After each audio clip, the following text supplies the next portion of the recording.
कैसे हैं। बाबा जी का फ़ोटो घर में है तो सुनना ज़रूरी है। साध संगत जी धन निरंकार। ये कहानी जालंधर की है। मिडिल संत परिवार की है। परिवार का मुखिया जिसका नाम सुरजीत सिंह है, एक फैक्ट्री में काम करता था। वह अपनी पत्नी और बच्चों के साथ रहता था। निरंकारी सत्संग से जुड़ा हुआ था। उन्होंने बहुत पहले बाबा जी से ज्ञान ले लिया था। दोनों भजन, पति पत्नी दोनों भजन और सिमरन अच्छा कर लेते थे। सत्संग में जाते थे रोज़। और उनकी एक बड़ी बेटी थी जिसकी पढ़ाई पूरी हो गई थी। उसके लिए उन्होंने लड़का ढूंढना शुरू कर दिया था।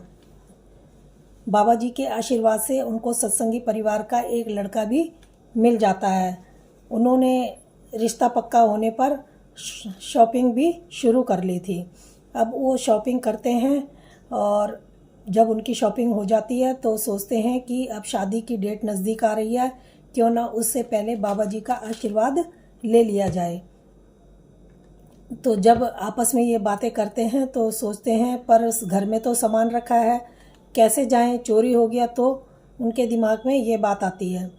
तो वो जब फैक्ट्री में अपनी थे सुरजीत सिंह, तो उनके दिमाग में आता है क्यों ना हम सुबह जाएं और शाम को दर्शन करके वापस हो जाएं और किसी को बताएंगे नहीं कि हम घर से बाहर हैं। तो वो घर में, अब वो वहाँ अपने फैक्ट्री से फ़ोन पे अपनी मिसेस को ये बात बताते हैं कि हम किसी को बताएंगे नहीं और चुपके से जाएंगे और सुबह जाएंगे, शाम को आ जाएंगे और बस का टाइम ये है, मैंने सब पता कर लिया है और इस टाइम पे घर से निकलेंगे और इतने बजे तक हम घर आ जाएंगे।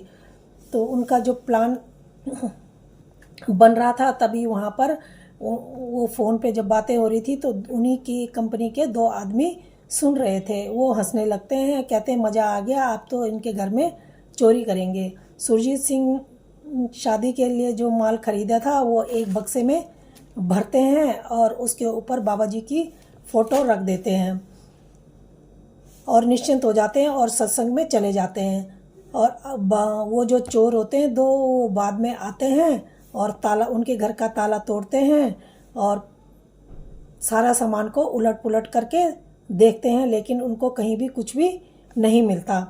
अब उनकी नज़र कोने में रखे एक बक्से पे जाती है, बड़े बक्से पे। तो वो सोचते हैं इसमें ज़रूर होगा। वो जैसे ही उसमें हाथ लगाते हैं उन्हें बड़ी तेज़ का करंट लगता है, झटका लगता है और वो दूर जाके दोनों गिरते हैं। फिर दोबारा उठते हैं, सोचते हैं ये हमारा वहम है, पता नहीं क्या हो गया। वो दोबारा उठते हैं, फिर बक्से के पास जाते हैं, उसको हाथ लगाते हैं खोलने के लिए। उन्हें फिर झटका लगता है और वो दूर पड़ जाते हैं। वो कह रहे हैं ऐसा क्यों हो रहा है। थोड़ी देर सोचते हैं, फिर आजमाते हैं, फिर वो वहाँ पे जाते हैं और फिर उसको हाथ लगाने की कोशिश करते हैं, उन्हें फिर झटका लगता है। तो वो समझ जाते हैं कि इसके ऊपर जो ये फ़ोटो रखी हुई है यही सब कर रही है। अब वो एक लकड़ी उठाते हैं वहाँ से और उसकी सहायता से उसको हटाने की कोशिश करते हैं फ़ोटो को। अब फ़ोटो तो ऐसे चिपक जाती है बक्से से जैसे फेविकोल का जोड़ लगा हो उस पर, और वो वहाँ से टस से मस नहीं होती। डंडी टूट जाती है उनकी वो लकड़ी, लेकिन वो फ़ोटो फिर भी नहीं हटती। अब वो बहुत परेशान हो जाते हैं और डर के मारे वहाँ से बाहर भागते हैं। जैसे वो बाहर भागते हैं ऐसे ही वो घर के मालिक वहाँ पे आ जाते हैं। घर का ताला टूटा देख करके वो घबरा जाते हैं कि आज तो सारा सामान चोरी हो गया। लेकिन जैसे वो अंदर जाते हैं तो सारा सामान बिखरा देख के वो परेशान हो जाते हैं। जब बक्से की तरफ नज़र जाती है तो शांति मिलती है कि चलो कुछ नहीं हुआ, सारा सामान सुरक्षित है, जैसे कि तैसा बक्सा पड़ा हुआ है।